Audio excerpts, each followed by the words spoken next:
Accidentes con el mouse. Para escribir los accidentes tenemos que hacer algo muy parecido a lo que hacemos con las notas y con los silencios.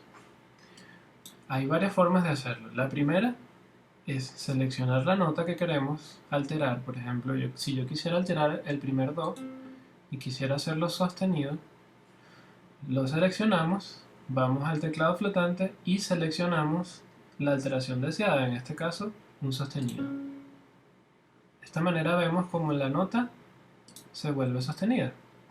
Si lo hacemos en ese orden, no va a haber ningún problema. Por ejemplo, vamos a intentar alterar el sol con un bemol, entonces sería sol, vamos al teclado flotante, le ponemos un bemol y listo. Acá vemos como apareció una alteración de cortesía. Sibelius muchas veces pone alteraciones de cortesía que no son necesarias, pero que son de ayuda para la lectura rápida en relación a las alteraciones que colocamos anteriormente.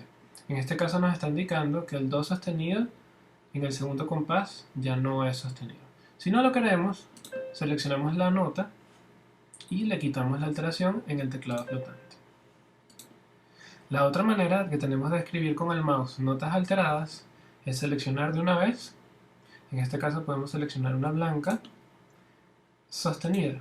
Seleccionamos las dos, cargamos el puntero con esta función y escribimos la nota con su alteración previamente cargada.